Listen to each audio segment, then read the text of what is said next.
Hey guys, welcome to another live She Knows Arsenal, another live transfer update. Make sure you guys are liking this video, subscribing to the channel, and most importantly, getting into the chat and letting me know how you are thinking and feeling, because this is your show just as much as mine.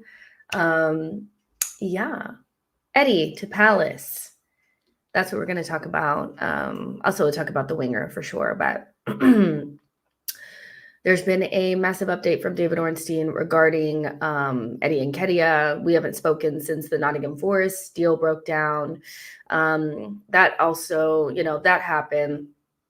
And the breakdown was not on the side of Arsenal. The deal was already done with Arsenal for Eddie to go to Nottingham Forest. And they couldn't agree personal terms, which I had read it was something like if they get, he had to basically agree that if they got relegated, he would, reduce his wages by like 75% or something like that. And he didn't want to do that. And, I wouldn't want to do that either, so, but instantly after the breakdown of that deal, news of Crystal Palace being interested in Eddie Nketiah came forward, and now that deal looks to be moving quite quickly.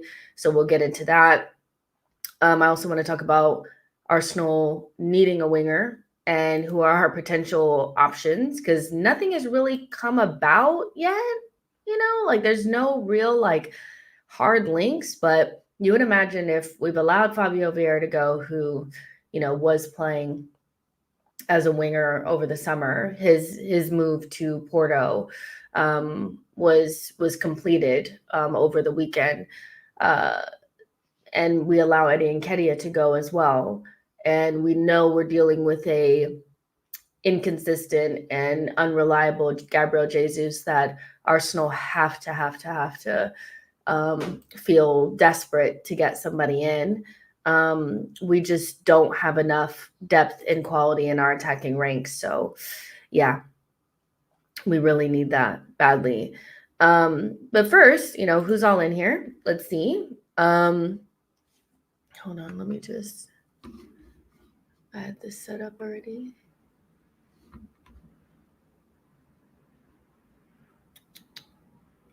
What's going on? Oh, okay. Yeah, I got it. So let's see who's all in here. John says, good evening, guys from Nairobi. Carol says, we're finally free. Listen, it's almost like bringing, a player in. I will start to celebrate when he got a Palace shirt in his hands. Like we've pretty much been around this three times now with Marseille, then Forest, now Crystal Palace. You will not catch me celebrating until I see Eddie with a Crystal Palace shirt in his hand. But it looks positive, and with only a couple days left, you would imagine if Arsenal are wanting to move him on, they'll do this pretty quickly. Shamaria says, always thought Eddie would end up at Palace. It's been an ever-present, link since like for years that Eddie would go to Palace. And it's finally happening. Glasner is said to be really interested in bringing him in. And based on what we've seen from Crystal Palace, they need reinforcement. I don't think they've done a particularly good job replacing Olise. They pretty much left Eze on his own. Edouard, who I remember Arsenal fans were having fucking heart attacks when we didn't sign Odsonne Edouard, only for him to be ass. Eddie is about to replace him, at Crystal Palace. So it's been an ever-present link for Eddie to go there. And I completely understand why, he didn't want to go to Forest, for I'm sure there's multiple reasons. It's, if you get relegated, then I have to, reduce my wages. But equally, wouldn't you rather be in South London instead of, Nottingham Forest? So yeah, I understand that for sure. Bulgarian Gunnar says, gonna miss the big man elite mentality. Justa J says, happy Marino Monday, maybe. Justa J, know your club. If they announced Moreno today, I'd be so fucking surprised. just because, I mean, the signing will be done. And we will take years to announce it. And they just posted 10 minutes ago. So, they probably won't post again for another couple of hours. So yeah, I don't actually feel like we will announce him today. You know how they are. Let's see. Life of BOJ says Eddie needs to accept that contract, man. And Johnny D says, hello, the most beautiful Black Arsenal supporter. Thank you so much. I really appreciate that. Don't tell Diluted that, because he feels like that's him. John P says, it's a bank holiday in the UK. It will be tomorrow. Mr. Happy says, we need a pacey winger. Who would you sign? We'll get into that in a little bit. Owen says, Arsenal announced Marino on Friday at least. This is 3 to 5 business days for announcements. I mean, yeah, exactly. Like, know your club. Know your club, yo. So yeah, Jacob says, you going to apologize about not selling Eddie to Marseille? Why would I? Why would I apologize?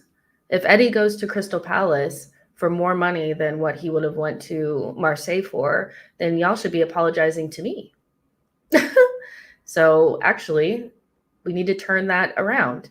Will you guys be apologizing to me for Eddie, for you guys saying that we should have just accepted whatever Marseille was going to give us? Because what they were going to offer us was significantly less than what we would be getting from Palace. So no, I will not be apologizing. You guys should probably apologize to me if and when this goes through. So yeah, but let's go ahead and get into it. Make sure you guys are liking the video and subscribing to the channel. So Arsenal, this is coming from David Ornstein, and Ornstein and pretty much everybody had thought that the deal for Eddie to go to Nottingham Forest was pretty much done, but they just could not do the personal terms. So yeah, Arsenal expected to accept offer from Crystal Palace to sign Eddie Nketiah. Bid is worth 25 million plus 5 in add-ons, similar to the deal that Nottingham Forest had in place, which is also more than what Marseille were offering. They were offering 27 million euros, which is less than that.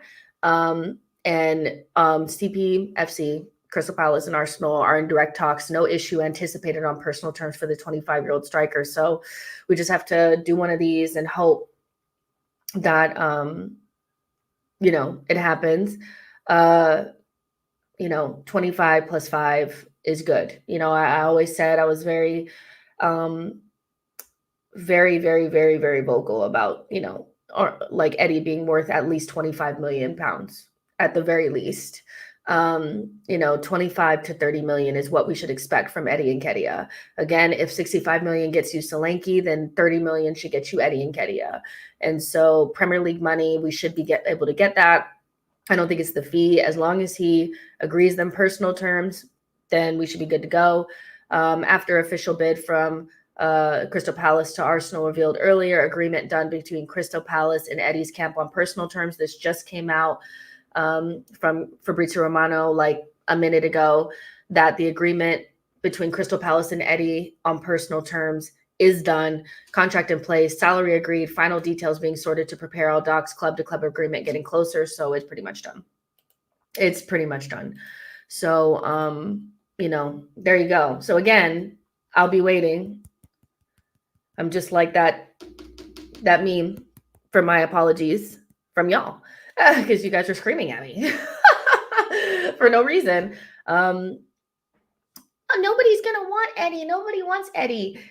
Not only did Nottingham Forest want Eddie, but Eddie didn't want Nottingham Forest, but now Crystal Palace want Eddie. So hello. Like, be serious.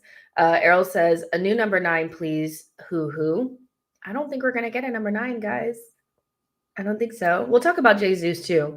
Clement says, done deal is not finalized deal, just not finished deal. Listen, I will wait for my apologies. But you guys were screaming at me, I think, for no reason, to be honest. John P says, I think we should play nice with Palace and use the deal to set up a relationship to get Wharton next summer. I love Wharton. I think he's so good. Foxy says, Palace are desperate at the moment. You would have to be spending money on Nketiah. Listen, Nketiah will go to one of these lower level teams, you know, in the Premier League and be just fine. You know, just because we don't rate him and he's not good enough for us, quite literally, it does not mean that he's not going to be good for someone else. You know, and that's just, I've always maintained that, you know, Eddie just, because people are frustrated about the contract that we gave him and the fact that you gave him a number 9 or 14, and you know, he's played so many minutes and he's not as good, you know, as other players. It's like you just decided that he's just ass. Like he's just not good enough for us, you know. TB says something about taking 75% pay cut if Forrest got relegated. Exactly. And like, here's the thing. I don't actually disagree with Eddie on that. If that's actually true, you know, you could think of it one of two ways. You could say, well, why don't you back yourself, you know, to keep us up? But equally, if Eddie doesn't play, which they have Chris Wood, they have Awani, for him to maybe potentially not play and still end up, you know, losing more than half of his salary is kind of insane, you know. So yeah. Temadayo says, heard the personal term issue was a relegation clause. So yeah, I think, you know, Eddie would be better off at Palace, even though Palace are struggling right now. They have a couple of days, really, Palace, to try to beef up their squad just a little bit. I feel as though they've really done Glasner dirty. They gave him this, you know, team with basically a world-class winger in it, and Olise, with Eze and Mateta and a couple of really good midfielders, and have allowed, you know, a lot of those players to go. And I just don't really understand that. You know, I feel like he did so well to kind of get that team going, and you need to support him with players of an equal standard, you know, and they haven't really done that. Eddie will help. He's better than Odson Edward, period. Like, you know, Eli says, love Eddie at Arsenal, but he can reach high potential in a team like Palace. Victoria says, do you really think he's worth that money, though? I don't think he is. I mean, the market is the market. I feel like 25 million to 30 million is a snip in this market today. Again, you have to think about the other players that have gone to other places and compare it to that. Our version of what is, we don't have the same type of like temperature on how much things would cost because we're not in the room. You know, it's, again, Solanke scored 20 goals last season and ended up going to Spurs. He cost Spurs 65 million. So half of, like, it's not even, it's like half of that is what Palace would be paying for Eddie, a player that's, you know, not as good as Solanke. Do you see what I'm saying? So 25 to 30 million is a snip in this market. 50 million gets you a quality midfielder. 50. We're not in the stone ages of 10 years ago where you could get good players for 20 million. Them days is over. Like, we are well beyond that now. You know, if you want to get like a good striker, you're paying 65 million plus for that type of player. So 25 to 30 million is nothing in this market. It's nothing. And unless you're going for a player that's with it, has 1 year left on his deal, or is an older player, like, you're just prime age players, you're dealing with the top end of the market, whatever that looks like, you know. So it's I don't really understand like this thing about, is he worth it, when you just saw Solanke go for 65 million to Spurs. 65 million. So you're paying for Arsenal's backup striker, you're paying half of that, you know. So to a team that, for them, he would be worth that for Crystal Palace, you know. So we always think about it from our perspective. We don't like him, so of course he's not worth anything. Don't look at the market, don't compare market prices. We just think that's a lot for somebody who's, I don't rate, you know, and that's just not really how you think about it. Carol says, so like, he got 20 goals. Exactly. That's why he went for 65. And like, Eddie's quite literally going for 14 million less. Do you see what I'm saying? Solanke scored 20 goals. Eddie Nketiah is going for 40 million less. So, like, do you get what I'm saying? I feel like it's not hitting some people in the brain. Like, it's very much like, but I don't think he's any good. So I wouldn't pay anything for him. So why would anybody else? That's just not the way to think about it. Again, people were yelling at me saying nobody wants Eddie. Lo and behold, Nottingham Forest and Crystal Palace both wanted Eddie, and Marseille did too. So I just feel like we think about it from a very narrow view of I don't like Eddie, so he's not worth anything. And that's just not really how it works, you know. Praveen says Eddie will score 15 goals if he gets the minutes. Johnny D says, well, in all honesty, Eddie is a backup to the backup striker, but he's worth 20 to 30 million. Yes. Let's see. Zig says there are 18-year-olds going for 30 million with no Premier League appearances. Marseille wanted 20. Forest agreed 30. Palace also agreed 30. That's the market rate and the right price. He is worth it. Exactly. Like, I don't know why people are even arguing it at this stage. Like, I don't really get it. Like, it's like people want to be right about Eddie not being good enough for us. That's basically all it is Eddie's not good enough for us. Like, not that deep. Kenshin says if Eddie was some other team and Arsenal had bid 30 million to get him now, our fan base would be jumping for joy. I just think it's just, to me, it's just not that deep, you know. To be honest, I just don't. Eddie is, you would imagine if he's playing more minutes, he would score more goals. You know, if he's playing in a team that creates the chances for him, he'll score the goals. That's it, you know. But let's see if, you know, this goes through, you know, which it looks like it will, because personal terms were pretty much the biggest issue with the Nottingham Forest deal. I'm sure that he'll love staying in London. I think it's all fine, you know, so nothing to really worry about there. Yeah. Buddy says Broya was supposed to go for 30 million. Yeah,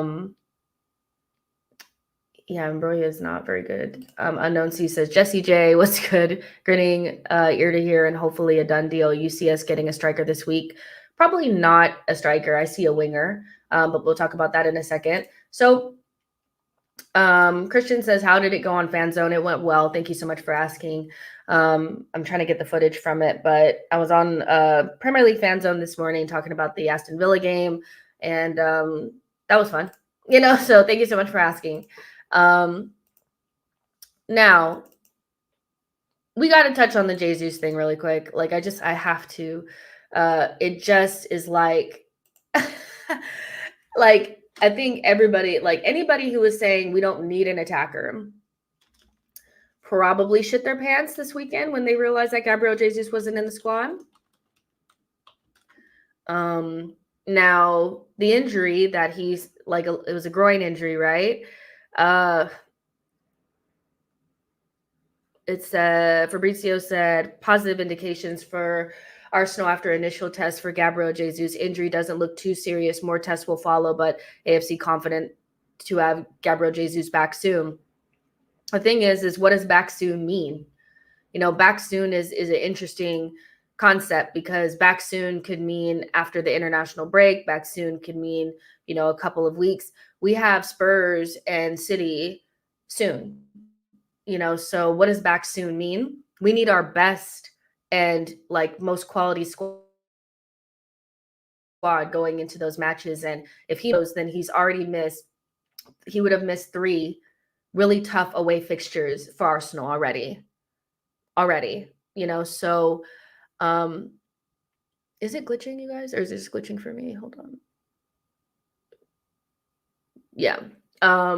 But yeah, I think he will have already missed some, you know, some big games for us. So it's not that, you know, if he's not out for months, that's great, but you will have already missed some big matches for us, you know, and that's not good. I just think it really shed light on the fact that like Arsenal genuinely do not have the depth in attacking areas that we have at the back. At the back, we have Timber playing and we're bringing Calafiori off the bench. You know, that is the type of depth that I would like to see up front. You know, you start peeling back the layers just even slightly in our front line, and it's bare. It's pretty bare, especially when you consider that there's being a lot of eggs in the basket of Martinelli going back to his 2022-2023 form, and Jesus being unreliable. You know, so you would imagine if Eddie Nketiah and Reece Nelson go. We've already let Fabio Vieira go. We definitely need to bring in an attacker. Arsenal have added, this is coming from the Standard, that Arsenal have added Gabriel Jesus to their short list of injury concerns. It was generally a weekend of good news for the Gunners, who welcomed Jurrien Timber back to the starting 11 for their first Premier League start since suffering a serious knee injury on the opening day of last season. But it emerged that the Brazilian striker, who was ruled out of the trip to Aston Villa on the morning of the game, which ultimately we won 2-0. Takahiro Tamiyasu and Tierney are also nursing injuries, while Fabio Vieira has returned from a hip issue just in time to join Porto on loan. Gabriel Jesus is waiting on the results from a scan for the groin injury. The striker picked up the injury in training on Thursday, and Arteta said post-game, it just at the end, he felt something in his groin. We'll need to assess him. We need to have an MRI to scan to see, but he was unavailable. He wasn't available for the game. We have to see how long he'll be out. Probably tomorrow or Monday we'll have the results to see if it's a matter of days or weeks. We don't know. So, and that came out like 4 hours ago. So I would imagine that we'll know either today or tomorrow. Probably tomorrow about Gabriel Jesus. But if it's a matter of days or weeks, like we really, regardless, we need to get in an attacker. But I mean, that's just not good news for him. It's just really not. We are so thin up front. Like, we are so thin up front. So Arsenal need to be all the way freaking for real and go out there and bring in a forward. Brian says, do you think we need to get a forward? Yes. Yes, Brian. Yes, Brian. This is what I'm saying. We need a attacker. Like, we needed one before he got injured. We need one now. We needed one at the beginning of the window. We needed one last summer. We need an attacker. Like, there's nothing like that makes me think otherwise. Yeah. Like, I don't care. We scored 91 goals last season. I don't give a shit. We need an attacker. Let's see. John P. I want to read this comment out. I'm kind of gutted. I'm like, it wasn't a slightly bigger injury because it would have forced them into the market 100%. Yeah, I mean, I kind of understand that for sure. That an injury would force them into the market. But I'll be honest, Arsenal are only going to do things if they absolutely have to, or if they absolutely want to. That's what I mean. If they absolutely want to. I don't actually think Arsenal would ever feel forced into doing something based on an injury. They are never pressed, especially when it comes to, buying an attacker right now, so I don't even know if a big injury to Gabriel Jesus would force them into the market. They have to feel like the person is perfect, they're available, the fee, all that kind of stuff. So yeah, if they haven't been pressed over the last 2 seasons, I highly still doubt that like a big injury to the front line would make them go into the market. Remember, Gabriel Jesus got a huge injury in 2022 at the World Cup, and they said Eddie is good enough. So yeah. Johnny D says, yes, we need another attacker. Don't know what the muscle problem is. We have 2 nines, Havertz and Ben Trossard, that are pretty good. What we need is another attacker in the front line regardless. And, I feel like this summer was a big opportunity to bring in somebody with X Factor. We've spoken about X Factor quite a bit. And I think it's important to have somebody that can score goals and make things out of nothing. I think we are very prescriptive and very rehearsed and coached really well. But when you come up against a team that is really well drilled themselves and have kind of clocked what we're trying to do, you can tell that the team really runs out of ideas and we keep trying to run the same thing. And if it's not inch perfect, we're not scoring, and we saw a little bit of that, this past game against Villa. Trossard came on and changed the game, but we've seen a struggle to create those chances and those moments and take advantage of things, So I think that, we're leaving ourselves really, really short up front if we don't go get somebody. And it has to be somebody good. Like, it can't just be anybody. It has to be somebody that's going to come in and I think shake things up front. I don't think it could be just like just a versatile player that can kind of play behind everybody and is that no, we need somebody serious. So Vig says there are hardly any players with X factor on the market.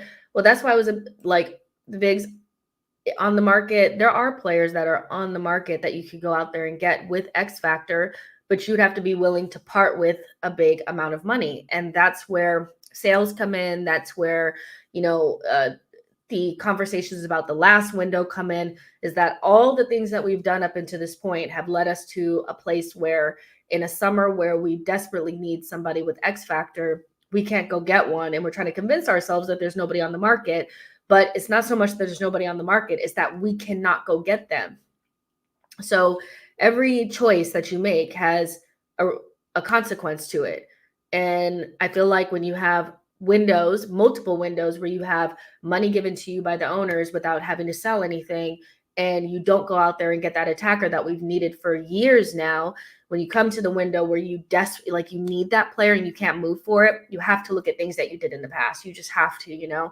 So we can't move on. Like Williams, we're not going to be able to go get. Ornstein has pretty much ruled that out. You should have had Kudus last summer. You can't go get Kudus now.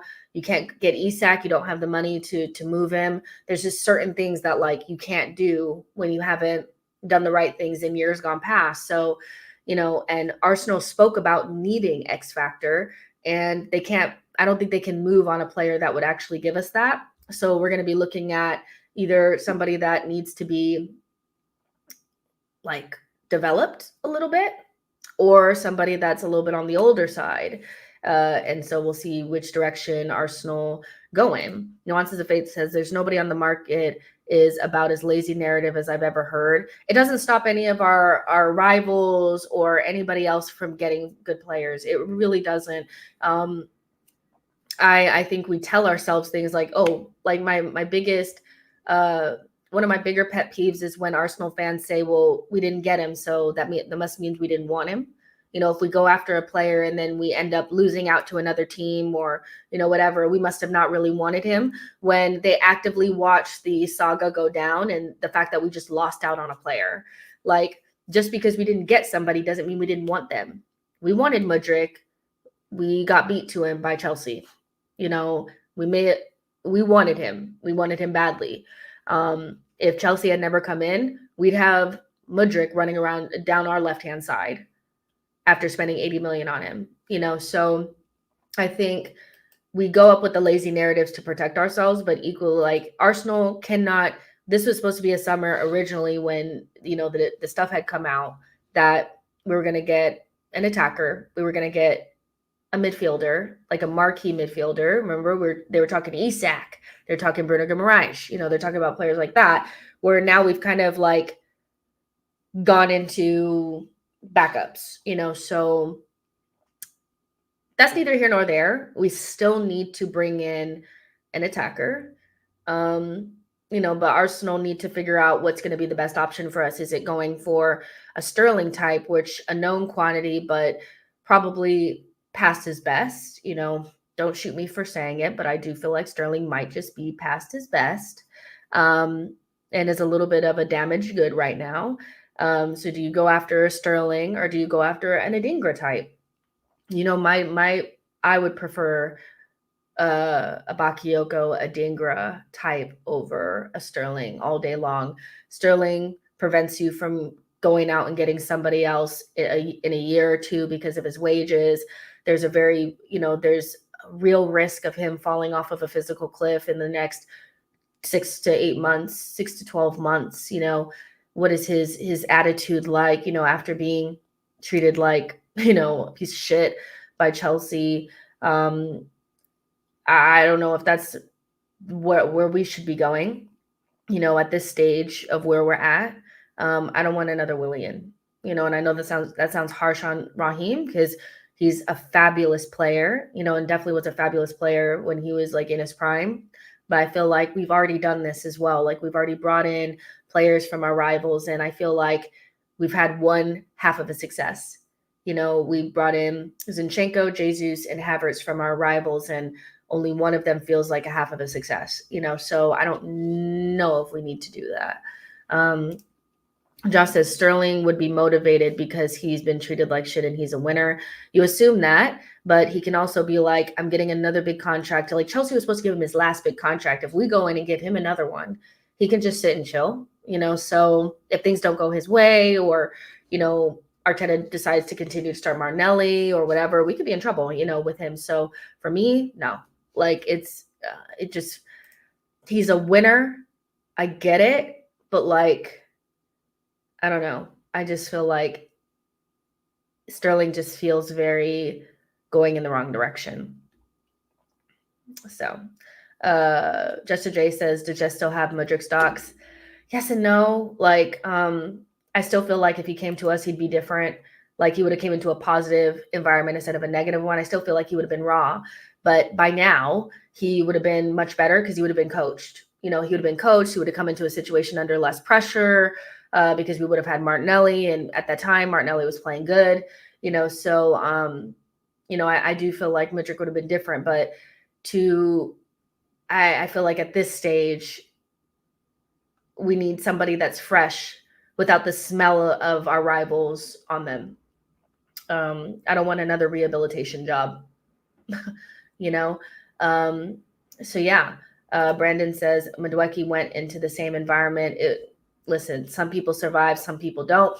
If you feel like Chelsea's environment is perfect and all sunshine and roses and everybody has survived in it, fine, but Madueke is one of very few that have come into that environment and been good. And it wasn't too long ago where Chelsea fans didn't even like Madueke. He's scored a hat trick and now everybody's acting like it's been perfect from the beginning, but we all know it hasn't been. So let's not be ridiculous here.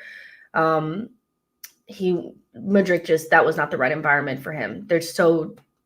Comparing him to Madueke is kind of ridiculous. Boy says Mudryk needed coaching. He did. He needed it bad, but it's like a year on now. How old is he now? He's 20. He's probably 23 now, isn't he?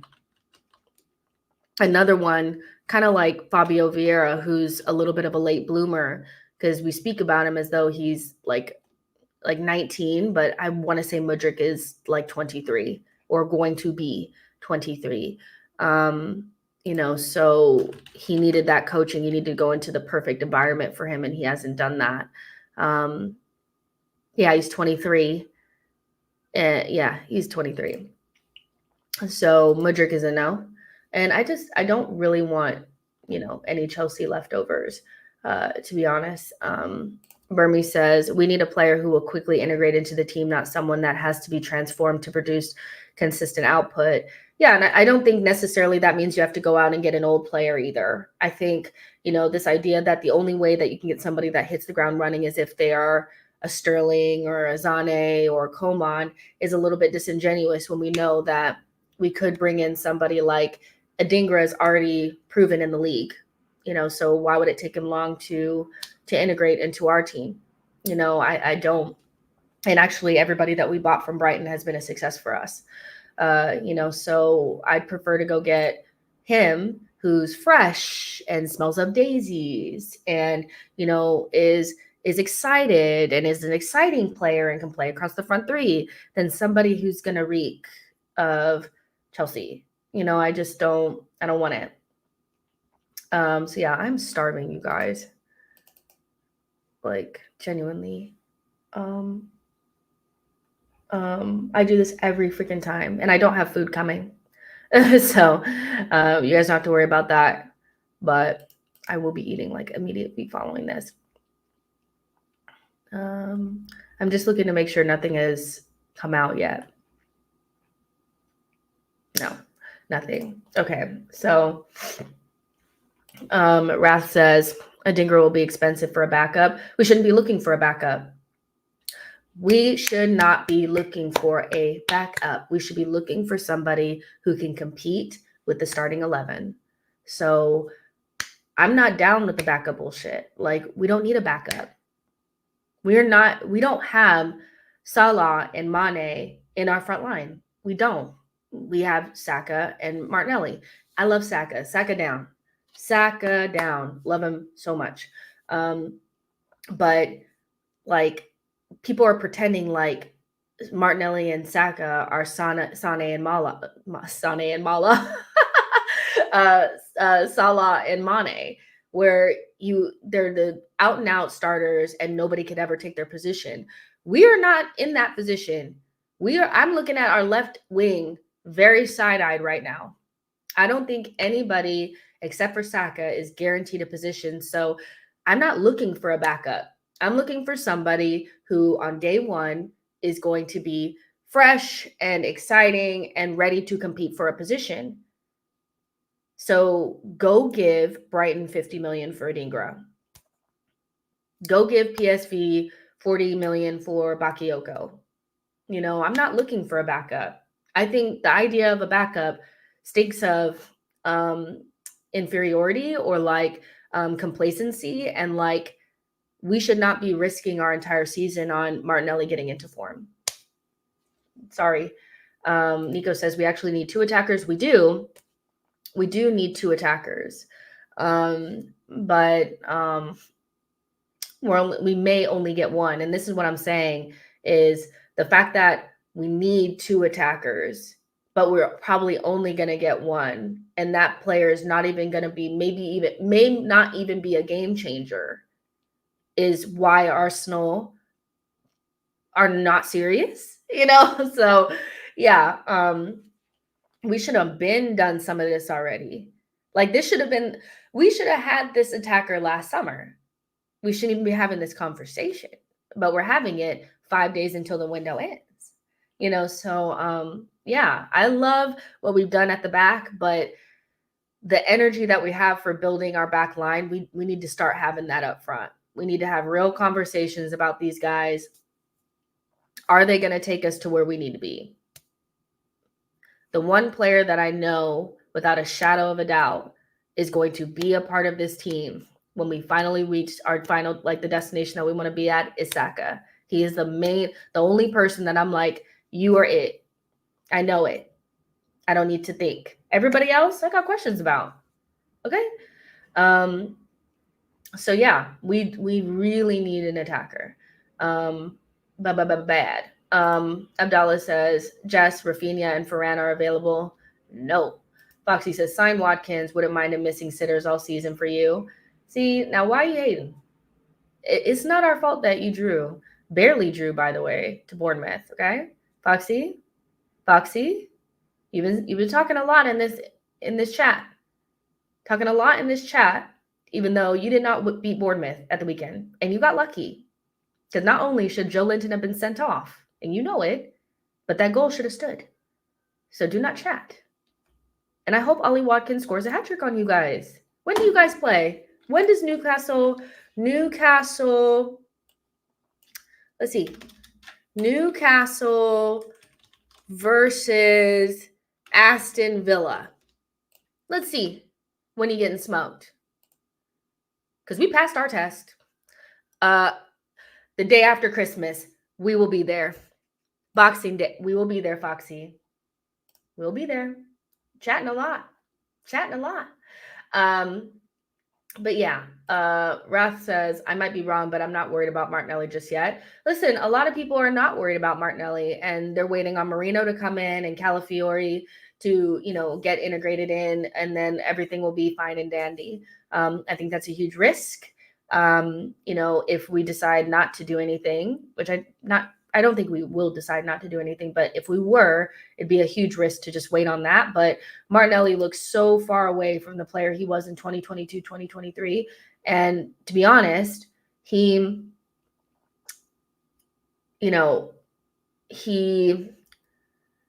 looks really, really bereft of any sort of confidence. I think it's like, let's say a large percentage of this is confidence with Martinelli.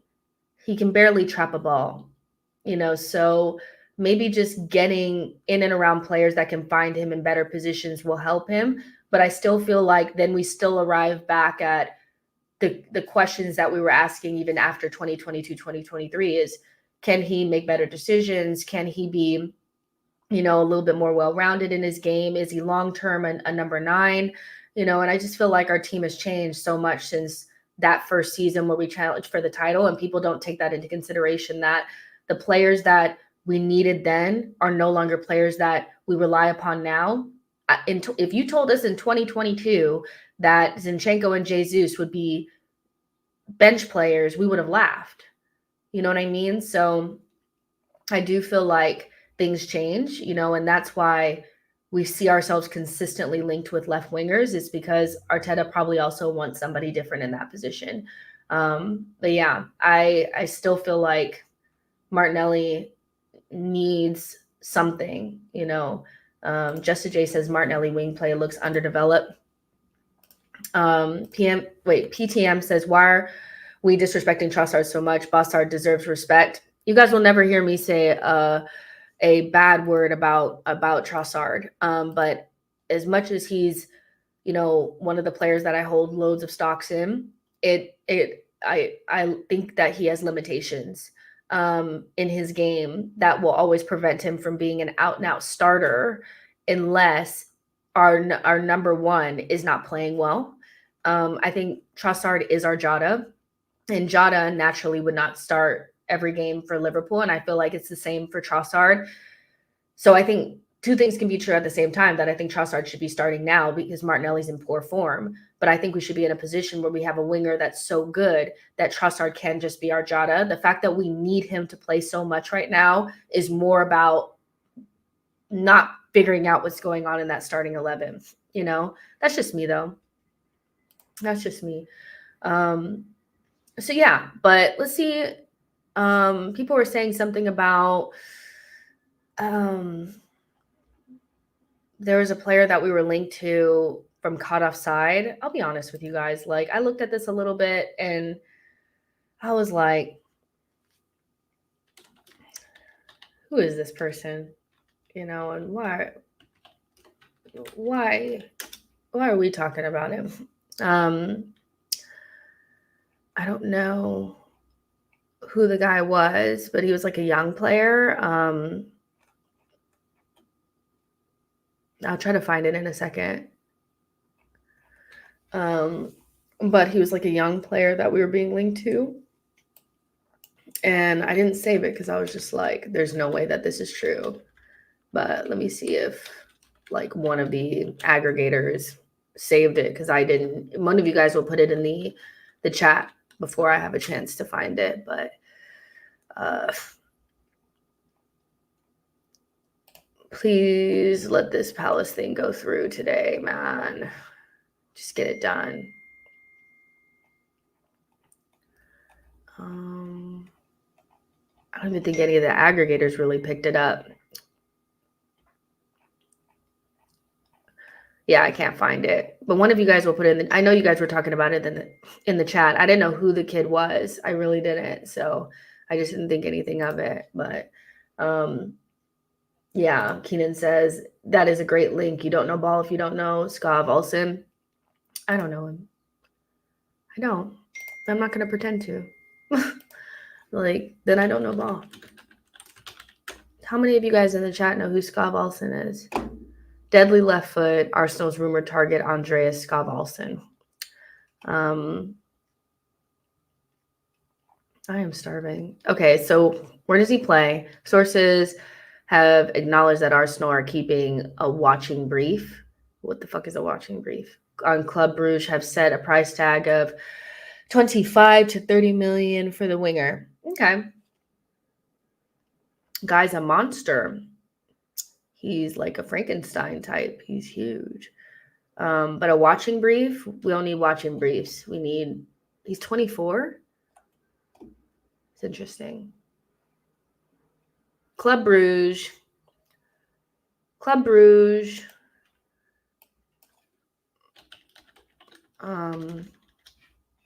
He looks massive for a winger,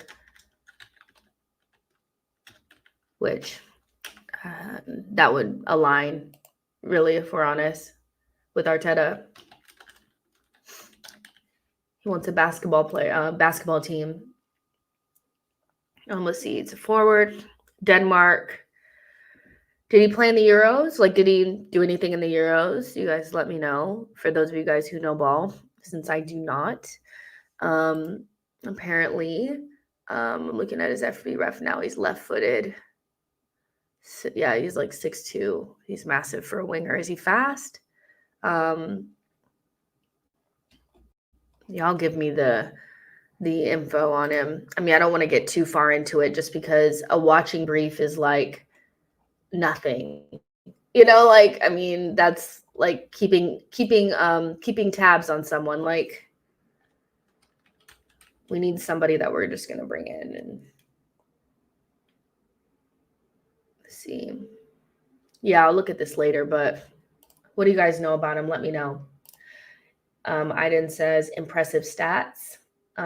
Crossroads says, what do you think? Who do you think we should buy as a striker? I mean, I think hopefully we'll get a striker next summer. And if we do go after one, I expect it, like, I don't know who's going to be available. The same people will be available next summer that are available now. But I imagine we'll look at Ferguson again and Sesko again. And, but I don't think we'll get a striker this summer. So I'm looking more at a winger, if that makes sense.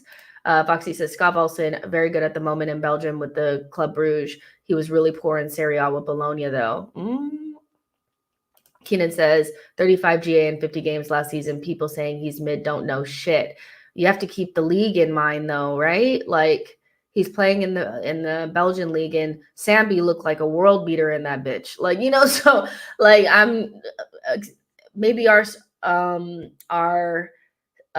scouts are doing a good job, or maybe they're not, so we've tried that league before. Shamaria says, maybe if Gyökeres performs this season, again, we'll trigger his release clause. Bendover says 26 goals, 8 assists in 50 games last season, but that league is like, it's like not like, I don't want to speak ill of that league, but we know that league is not great. Yeah. Nuances of Fate says Bologna fans were saying he's average, so we'll probably buy him. Yeah. Brian Holiday, thank you so much for your super chat. Says people make a lot of excuses for Martinelli, but as soon as Saka or Kai have a bad game, they're on their ass. I mean, I think whataboutism is very normal. When your player's not playing well, it's always you're looking for somebody to deflect the light onto. But the difference between Martinelli and Kai and Saka is that Saka has been carrying Arsenal for 4 years. Saka has been consistently carrying Arsenal for 4 seasons now. So his bad performances or his bad moments are very few and far between. Kai Havertz has been arguably our best player in 2024. So he has credit in the bank. He scored a goal against Wolves. He scored loads of goals at the back end of last season. Martinelli, I cannot remember the last time he was good. Having a conversation with my group chat about it, they said that he hasn't been good since February. I don't remember him being good at all last season.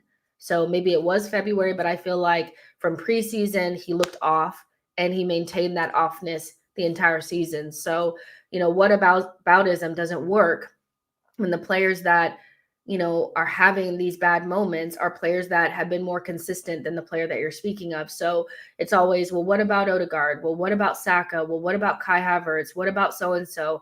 Martinelli has been poor for, let's give it 6 months if we're being really kind, so whataboutism is very normal when your favorite player is not playing well. So I get it. Timadial says, give me Liao. That's a massive athletic, pacey, elite X factor left winger who we need. Why does nobody go after him? That's my question, is why does nobody go after him? If he's the best guy, which I'm not saying that he's not my cup of tea. But like, I get what you guys are saying about him, but like, he just doesn't, for me, it's like, whatever. But why is it that nobody goes after him though? You would think that like a Chelsea would be desperate because you get Rafael Leao, that would just, why is nobody going after him? I just wonder, let's see. Joey says Scott Olsen is decent at best. If you spend 30 on him, you wouldn't be mad either way. He turns out, I think 24 years old in the Belgian league is pretty, that's kind of wild, so for me, I don't think so, so it's a no for me on that guy. I think we just need to, you know, I just think we need to look for somebody that's a little bit more closer to what we need right now. But yeah, I think let's see. Sterling hasn't really been linked to Arsenal, but it's just an easy link to make. People expect us. Like I think that's the thing is people are expecting Arsenal to save Chelsea from this. And it's just annoying that the fact that they expect us to do it just makes me feel like I just cannot wait for us not to do it. Arsenal over the weekend, we're not actively pursuing Raheem Sterling, but are fully aware of the situation. It remains to be seen if the Gunners change their stance ahead of Friday night's cutoff, which, that's good for me to hear. It's guesswork. People expect us to do it because we're desperate. They view us as desperate. We love taking Chelsea leftovers. He's linked to Man City and Arteta's linked to Man City. They expect us to do this. So it would be in our best interest to not do this. 300,000 pounds per week for a 30-year-old winger, just that's having a poor time at Chelsea. If he's deemed not good enough for Chelsea, he should be deemed not good enough for us. We should not do this. Like, I'm just putting it out there. But yeah, Adingra, let's go. Adingra, let's go. Fresh, smelling of daisies, no Chelsea stink on them. Let's go. Shamario says, I'm seeing Sterling links everywhere, mainly fan-made. I hope our board is smarter than that. I think we will be. Philip says, United trying to swap Sancho for Sterling, supposedly. And that's a swap that they should do. Sancho would love being in London at a team full of, them, like he would, like, when I mean them is like the young, kind of like arrogant, like kind of, the little like vibies, like that's his vibes. Like I could see him fitting in at Chelsea very well. They're smelling their own, like they're smelling themselves right now. Sancho would love being in a place like that. And Sterling would love going the other way, going to Manchester, a place where he's been before, playing for a team that's going to pay him those high ass fucking wages. So I feel like that swap makes a lot of sense. I can see both players in both environments. I can't see either one of those players in our environment. I think we would do so well to go get somebody younger and fresher. That would be like that. Them doing that swap stinks of them. It stinks of them, but it should not be what we're doing. Let's see. Moby Joe says Sterling has never been the kind of player we would sign. That's the old regime. Shamaria says they do not need him. They've got Nkunku, Felix Palmer. It's not about need with Chelsea, though. They're obviously stockpiling all the talent, and they back themselves to sell it off if it doesn't work out. So, they will, like, it's just about continuously bringing in new players. And, I think Bowley likes the media coverage that they get by bringing in new players. They're constantly on the tip of everybody's tongue. You see what I'm saying? So yeah, it's not really about, they don't need anything for a long time, but they will continuously buy players. And Sancho, bringing in Sancho is just another name. Getting rid of Sterling and bringing in Sancho makes a lot of sense from what they've been doing. That's what they like. Like they couldn't get that Meridian guy or whatever the hell his name was. And instead of just leaving negotiations with that Atletico, they said, well, what else do you have? We'll take Felix. So that's just what they're about. That's just not what we're about, So we need to just focus on what we need to be doing. And that's getting a winger that's best for us, So yeah. Let's see. I'm just refreshing the timeline, making sure nothing has come up. I hate Twitter, man. I know people quote the Steve guy from transferroom.com or transfers.com, but I'll be really honest. I think he's very unreliable and pretty much makes up anything. He's about as bad as, what's that guy's name? Something Kayla, the other one that, cosplays as in the know. and even takes pictures of places that he's been and pretends that he was talking to high-level executives. This Steve guy is just about just as bad as Indy Kayla, so this whole Evan Ferguson, if we did that, I'd be so shocked.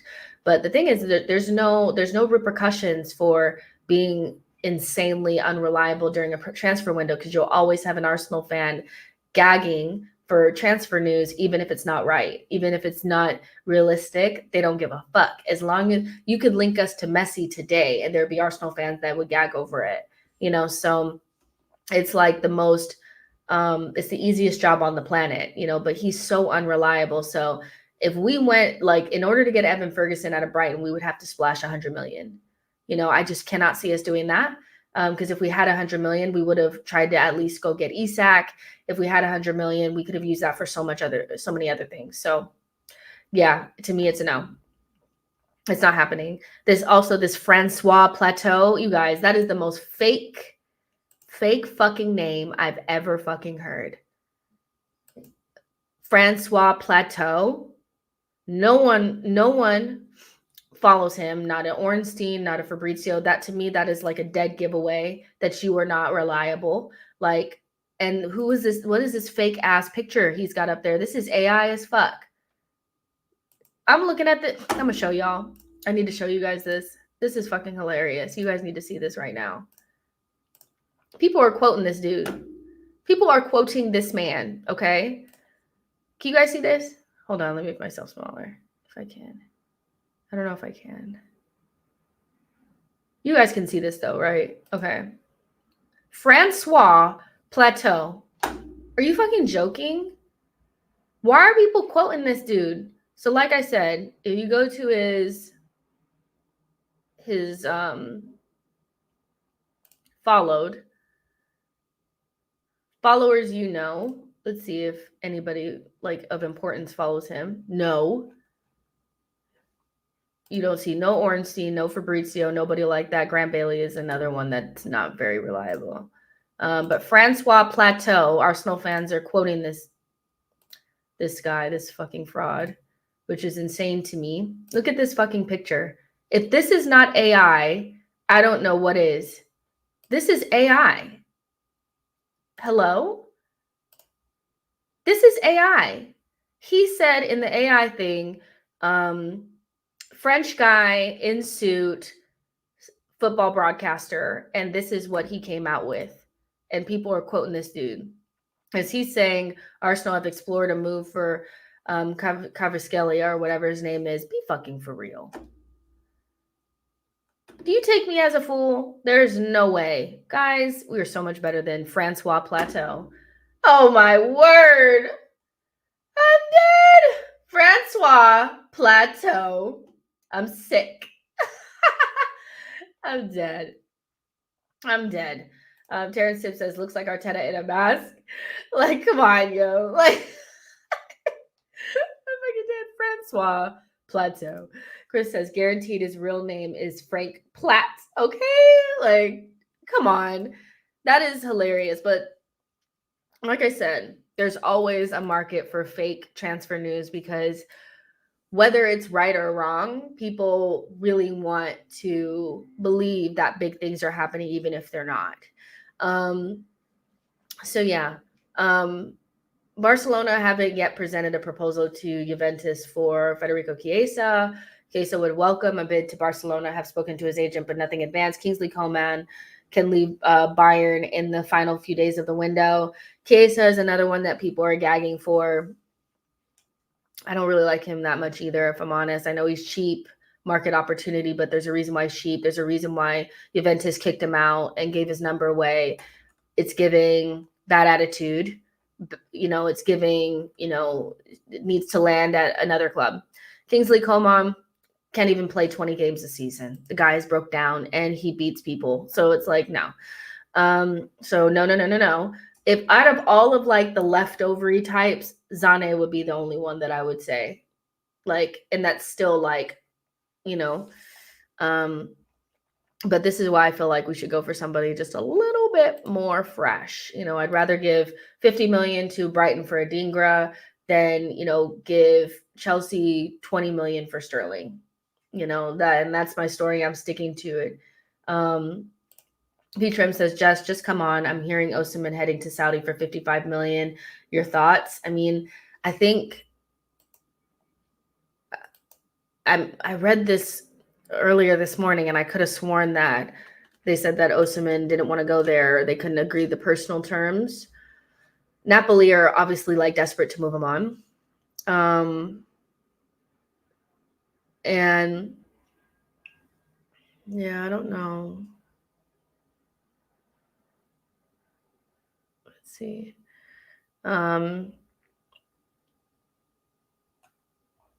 Yeah, I could have sworn basically it said that they didn't want to agree personal terms. Or he didn't want to agree personal terms. You could try to sell a player.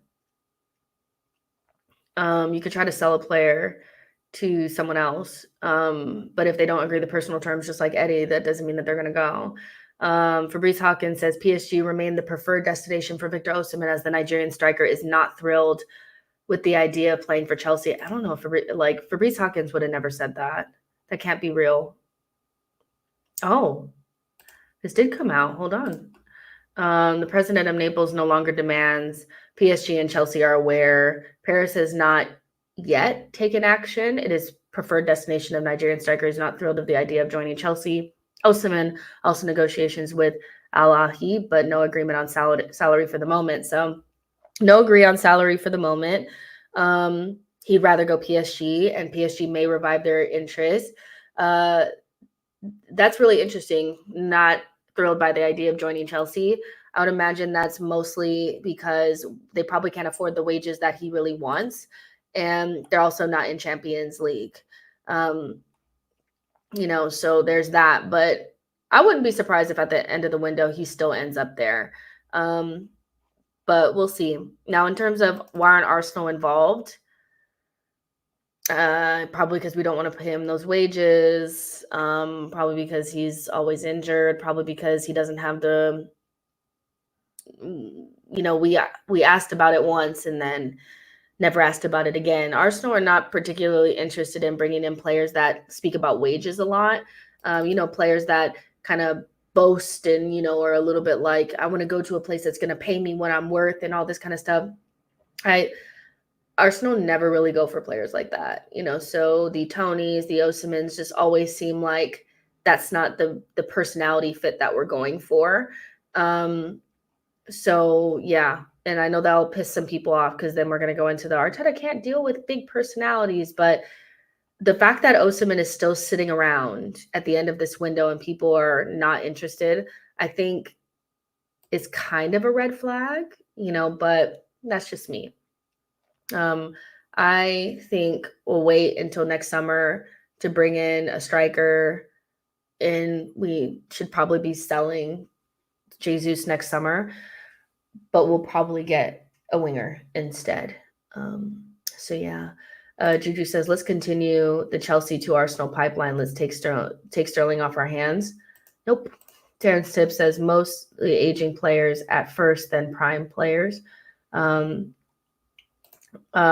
thing that Saudi have been doing a lot lately is picking off those young Brazilian kids. A lot of those young Brazilian kids are going to Saudi early, and it's they're basically taking advantage of the fact that a lot of them take care of their families, and they need the money and all that kind of stuff, so they're taking them, but otherwise it's usually just older players. Mo says thoughts on Martinelli's form. Kind of already spoke about it. Think it's a combination of lack of confidence, but also maybe the left-hand side doesn't suit him as much, but I also just feel like some players are just not as irreplaceable as others. And I think we put Martinelli on a pedestal, and he introduced us to a vibe that he could not maintain. PTM says Osimhen needs to calm down. He can't be earning more than Haaland, but I wouldn't be mad if he joins Arsenal. So yeah.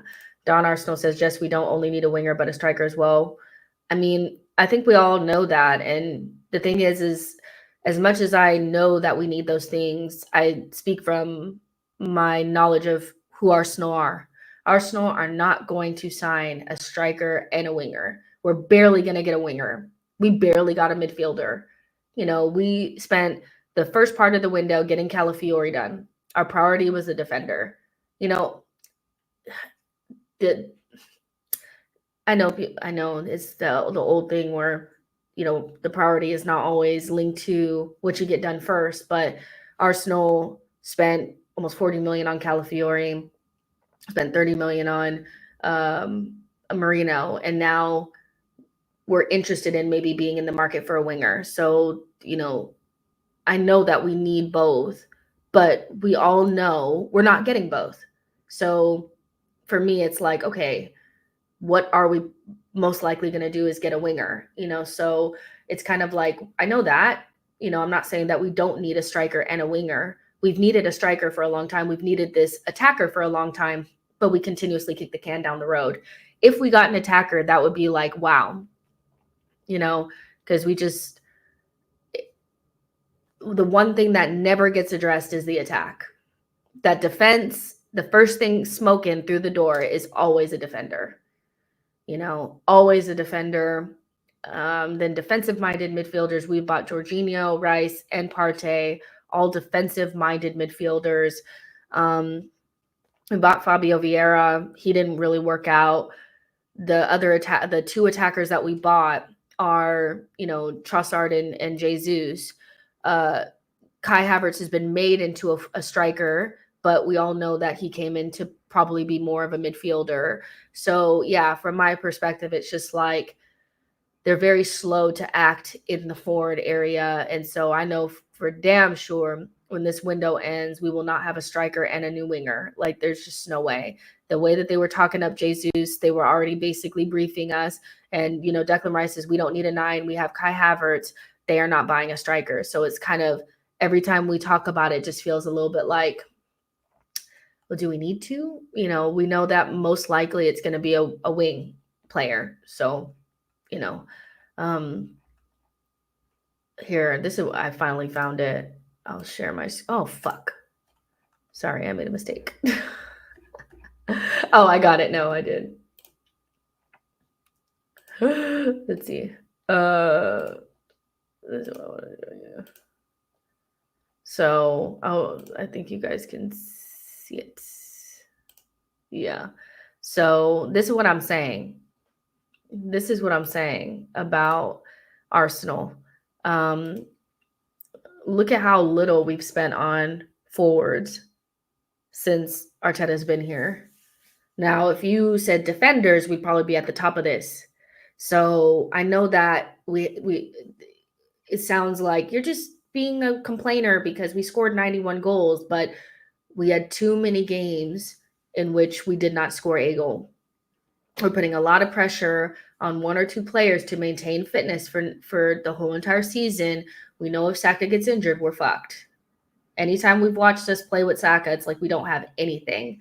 So I'm not saying that our attack is ass, but I am saying that it's the least that the attack is like the last thing that gets addressed every single window, if it gets addressed at all. We brought in Trossard. He's been great, but he's a known backup. They're very apprehensive about improving the front three of Jesus, Saka, and Martinelli, because that is still what, like, if Kai Havertz had worked in midfield, that's what we would still have.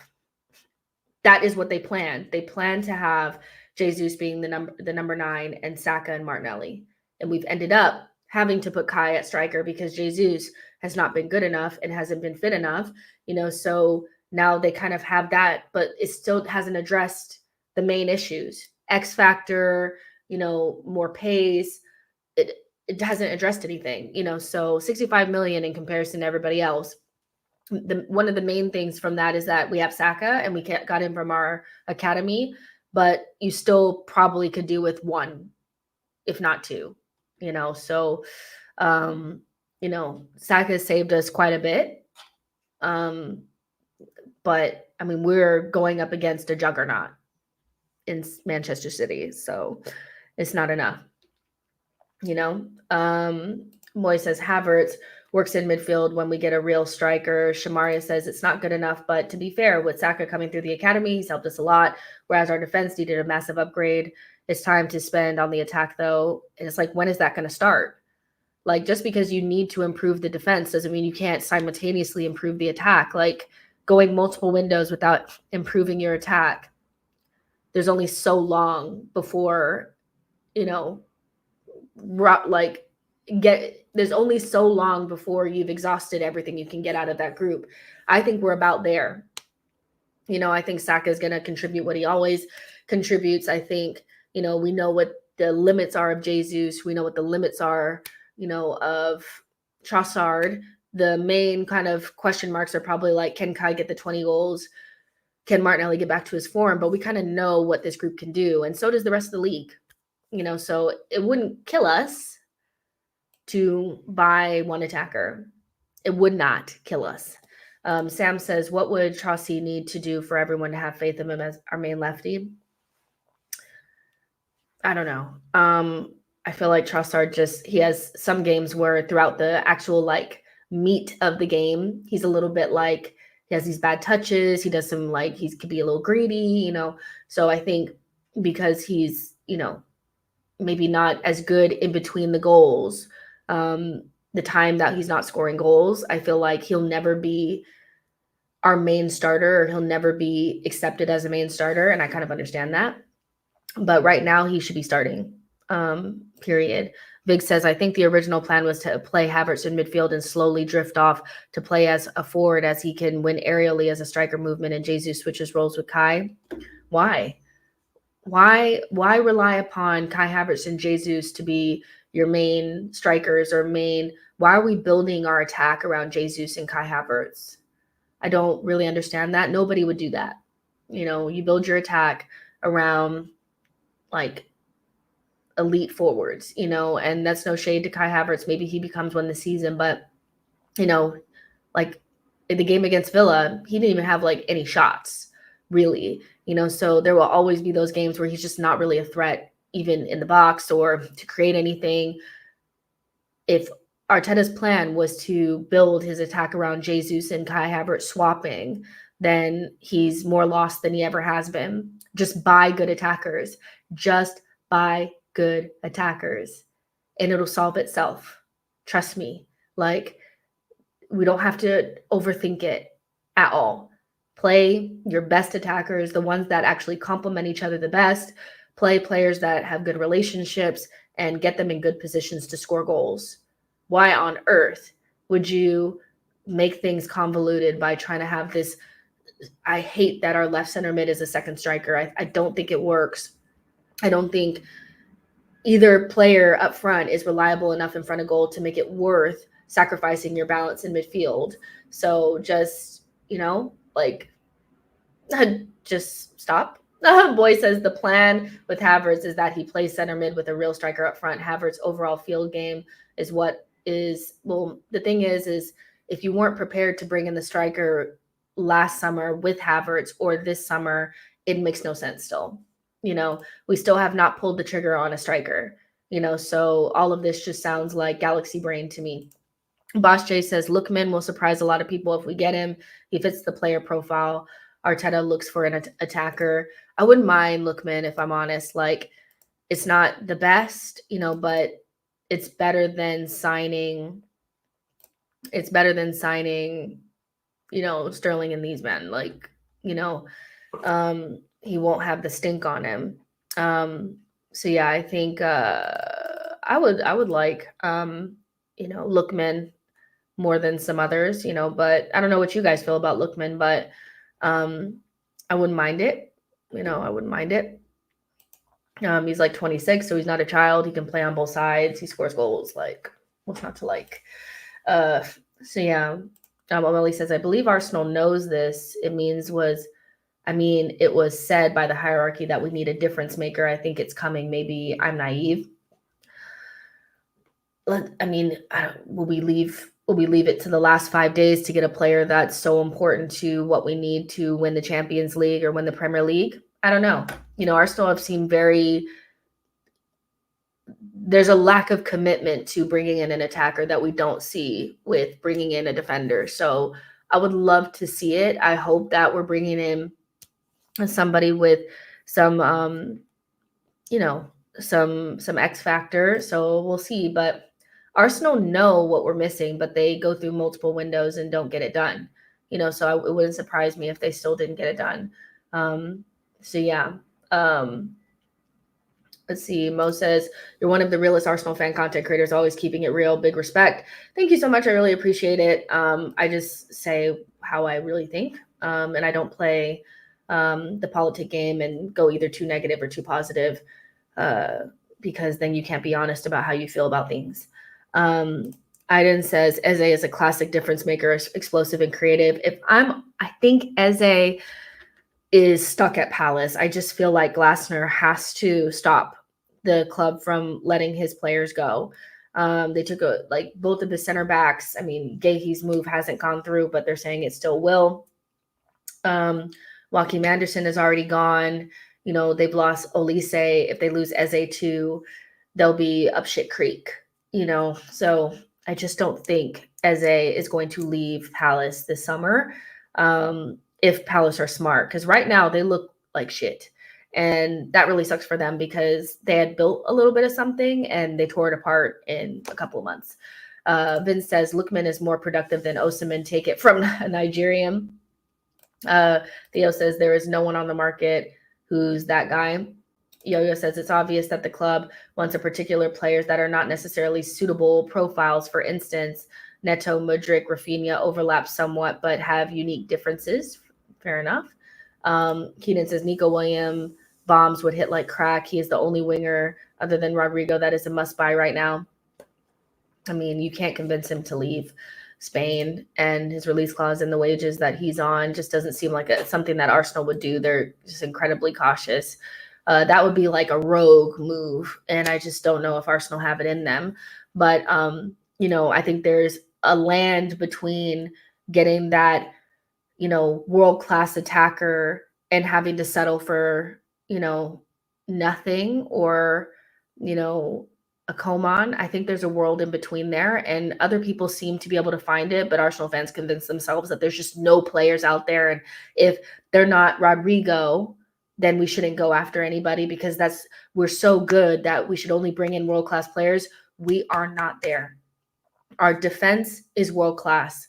Our attack, you can make an argument that our attack, player for player, is not as good as City's and not as good as Liverpool's, and it'll be questionable whether or not it's as good as other teams soon. So just because our defense is world-class, and it would take a lot to upgrade upon Saliba, it took a lot to upgrade on Gabriel, a lot to upgrade on Ben White, those things are true, but in our attack, there's a lot more questions than in our defense. So yeah, it's a no for me. Like, this whole idea that you can only buy a Rodrigo to improve us when Nelson exists in our squad is actually ridiculous. Like, we could bring in a Dingra or João Pedro. We could bring in Bakayoko. We could bring in any of those players and be in a much better position. Right now we have Saka, and well, let me put it this way. Saka could play for Liverpool and City, and those teams would not drop off. I don't think anybody from City or Liverpool are taking Martinelli, are taking Kai Havertz, are taking Jesus, are taking, any of those players. So we're not there the way people think we are. We're not, so yeah, but that's just, people say I'm Leanne Gunner for that. I don't give a fuck. Like, I'm just being fucking for real. People are talking about, see, Haaland scored a hat trick. This is why we need an attacker. We've needed one. We've already needed it. Like, we've already needed it, so yeah, like, if that hat trick is what took you to know, then I don't know what to tell you, so yeah, but I think we'll get the attacker. Let's see what happens with Eddie. Hopefully he leaves soon and we'll get going. on things, but there's only a couple more days left. So, you know, we'll know sooner rather than later if our snore being fucking for real. But like I said, just to be clear, I'd much prefer us go for a younger, fresher player that doesn't have our rivals' smell on them. And we must get an attacker before the end of the window, or the window has not been successful. Right now, the window is sitting at a cool 5 out of 10. An attacker would bring it, depending on who it is, could bring it up to a 7, maybe an 8, you know, just depending on who it is. So yeah, we need to get going, you know, and we probably won't get a Marino here we go, or not here we go, an announcement until tomorrow or Wednesday. So, but I would imagine he'll be in the squad for Brighton, which would be great because Brighton look good, you know, so we'll see. But yeah, make sure you guys like this video. Oh, this is, you guys have been asking, this is the Fly Emirates, you know, this is a Fabregas kit. So I don't know if you guys can, so it's one of them ones. So yeah, and I got it from Soccer Archive, and I've worked with them several times, and they always have these. So if you guys wanted to go get one, but yeah, make sure you guys like this video, subscribe to the channel, get into the comments afterward and let me know what you guys are thinking and feeling, and we will reconvene soon. Bye guys.